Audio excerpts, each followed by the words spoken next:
વિદ્યાર્થી મિત્રો, મારી યુટ્યુબ ચેનલમાં તમારું હાર્દિક સ્વાગત છે. હવે આપણે કોસ્ટ એકાઉન્ટિંગ 2 યુનિટ 3ની અંદર કરારના હિસાબોમાં કામના પ્રકારો એ વિશે આગળ જોઈએ. તો મિત્રો, આ અગાઉ આપણે થિયરી જોઈ ગયા છીએ.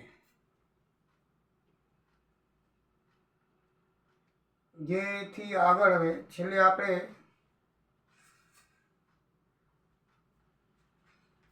પ્રમાણપત્રથી આગળ મીન્સ કે પેટા કરાર, પછી કરાર ખાતું અને એમાં મજૂરી, માલ સામાનનું વેચાણ, એ રીતે અલગ અલગ પ્રકારના મુદ્દાઓનું આપણે ચર્ચા કરી અને આમનો પણ જોઈ. હવે આપણે આગળ જોઈએ તો કરારના કામના પ્રકારો જોવાના છે. તો કરારના કામના પ્રકારો 3 પ્રકાર છે: પ્રમાણિત કામ, બિન પ્રમાણિત કામ અને ચાલુ કામ. તો પ્રમાણિત કામ કોને કહેવાય મિત્રો? જ્યારે મોટો કરાર હોય, નાનું મોટું કામ હોય, કરોડ રૂપિયાનો કરાર હોય, તો એ કાંઈ થોડા સમયમાં પતે નહીં, લાંબો સમય લાગે. તો જ્યારે મોટી રકમનો કરાર હોય ત્યારે પૂરો કરવા માટે લાંબો સમય લાગે તેમ હોય તો કોન્ટ્રાક્ટર નાણાં મેળવવા માટે કંઈ એટલી બધી રાહ ન જોવે. બરાબર, 5-10 કરોડનો કોન્ટ્રાક્ટ હોય, મોટો રેલવેના મોટા પુલિયા બાંધવાના હોય, અથવા હવે તો બુલેટ ટ્રેનના રસ્તા બાંધવાના હોય છે, મોટો કરાર હોય છે, કરોડો રૂપિયાનો હોય છે. બરાબર છે. તો એવામાં કામ તો 3 વર્ષ સુધી ચાલે, 4 વર્ષ સુધી ચાલે. તમને ખબર છે કે અમદાવાદથી મુંબઈ બુલેટ ટ્રેન થવાની છે, તેનું કામકાજ ચાલુ છે. તો એની અંદર મોટા મોટા હેવી સાધનો વપરાતા હોય છે અને કામ પણ બહુ મોટા પ્રમાણમાં થતું હોય છે. તો આ લાંબા કરારો છે એ લગભગ 2-3 વર્ષે માંડ પૂરા થાય. તો ત્યાં સુધી અને ખર્ચ પણ એટલો બધો થાય છે. રસ્તો બનાવવામાં ડબલ ડેકર રસ્તો બનાવવો પડે છે. તો આવા કરારોની અંદર ખર્ચ વધુ થાય તો કોન્ટ્રાક્ટર ત્યાં સુધી રાહ જોઈ શકે નહીં. એટલે નાણાં મેળવવા માટે કરાર થાય ત્યાં સુધી, પૂરો કરાર થાય ત્યાં સુધી રાહ જોઈ શકે નહીં. એટલે શું થાય છે, એમાં એક વ્યવસ્થા કરવામાં આવી છે કે જેટલું કામ પૂરું થાય તે કામ છે તેનો આ ટિકિટ આવે અને જોઈ જાય, અને જેટલા કામનું પ્રમાણપત્ર આપે એટલા કામને પ્રમાણિત કામ એટલે સર્ટિફાઈડ વર્ક કહેવામાં આવે છે. જેટલું કામ થયું હોય, દાખલા તરીકે અહીંથી મુંબઈ લગભગ 400 કિલોમીટર જેવું થાય અને એમાં એને 200 કિલોમીટરનું કામ પૂર્ણ કર્યું હોય કે 100 કિલોમીટરનું કર્યું હોય, તો 100 કિલોમીટર માટે એને પ્રમાણિત કામ કહેવાય અને એનું સર્ટિફિકેટ આપે તો 100 કિલોમીટર સુધીના એને પૈસા મળે.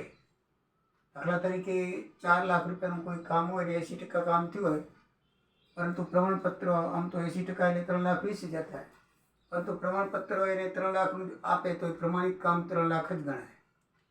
બરાબર છે. તો પ્રમાણિત કામ એટલે કે આ ટિકિટે જેટલી રકમનું સર્ટિફિકેટ આપ્યું હોય એ રકમને પ્રમાણિત કામ કહેવામાં આવે છે.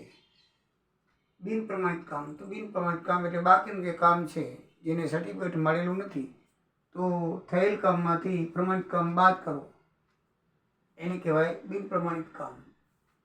જે કામ આ ટિકિટ સર્ટિફિકેટ આપે છે તે સિવાયનું એટલે પ્રમાણપત્ર વગરનું તેને બિન પ્રમાણિત કામ કહેવાય છે. દાખલા તરીકે ઉપરનું ઉદાહરણ આપણે જોયું કે 4 લાખના કામમાં 80% કામ થયું, તો 4 લાખના 80% એટલે 3,20,000 થાય, પણ સર્ટિફિકેટ તો 3 લાખનું જ મળ્યું. તો પ્રમાણિત કામ 3 લાખ થયું, તો બાકીના 20,000 છે એ બિન પ્રમાણિત કામ કહેવાય. શું કહેવાય? એનું સર્ટિફિકેટ મળ્યું નથી એટલે બિન પ્રમાણિત કામ કહેવાય. ચાલુ કામ, તો કરારના હિસાબમાં વર્ષના અંતે કરાર અધૂરો હોય ત્યારે જેટલું કામ થયું હોય તે કામ ચાલુ કામ કહેવાય. પછી એમાં બિન પ્રમાણિત કે પ્રમાણિતનું સર્ટિફિકેટની જરૂર નથી. દાખલા તરીકે ઉપરનું ઉદાહરણ છે, એમાં 4 લાખનો કરાર હોય અને 80% કામ થયું હોય, તો 4 લાખના 80% કામ 3,20,000 એ ચાલુ કામ કહેવાય. એને પ્રમાણપત્રની જરૂર નથી. એટલે મિત્રો, પ્રમાણિત કામ એટલે કે સર્ટિફિકેટ આ ટિકિટ દ્વારા આપેલું એની કહેવાય. બિન પ્રમાણિત કામ થયેલ કામમાંથી પ્રમાણિત કામ બાદ કરી બાકી જે કામ વધે તેને બિન પ્રમાણિત કામ કહેવાય. અને ચાલુ કામ તો જેટલા ટકા કામ થયેલું હોય વર્ષના અંતે બાકીનું બાકી હોય તો એ ચાલુ કામ કહેવાય. હવે બિન પ્રમાણિત કામની પડતર શોધવી હોય તો મિત્રો શું કરવું? આ જે કામ છે ને એ નફા સહિતનું છે, કારણ કે એનું 4 લાખનું કામ કર્યું અને 3,20,000નું કામ થયું, એમાં એનો નફો સમાયેલો છે. તો એને ખરેખર પડ્યું કેટલામાં? તો એમાં આપણને ખર્ચો આપવામાં આવશે. દાખલા તરીકે બિન પ્રમાણિત કામની પર આપણે પડતર શોધવી હોય તો ઉપર ઉદાહરણમાં બિન પ્રમાણિત કામની કિંમત 20,000 છે અને કુલ થયેલ કામ 3,20,000નું છે. બરાબર છે? 80% કામ.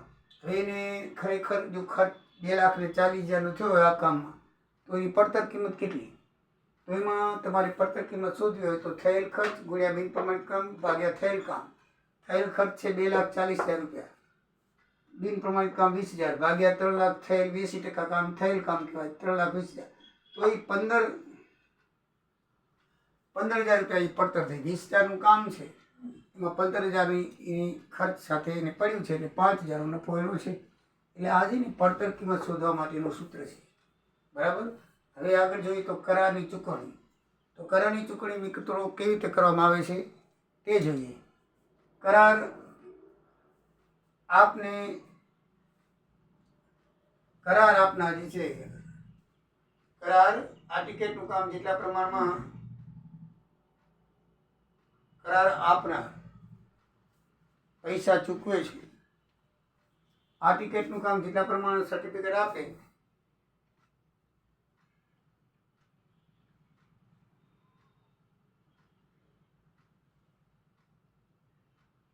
કરાર આપનારને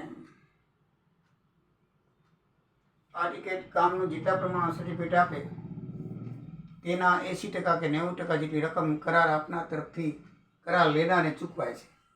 બાકીની રકમ કામ પૂર્ણ થઈ આપવામાં આવે છે અને એ રકમ ગેરંટી તરીકે અનામત રાખવામાં આવે છે. તેને એકાઉન્ટની ભાષામાં રાખી મૂકેલી રકમ રિટેન્શન મની કહેવામાં આવે છે.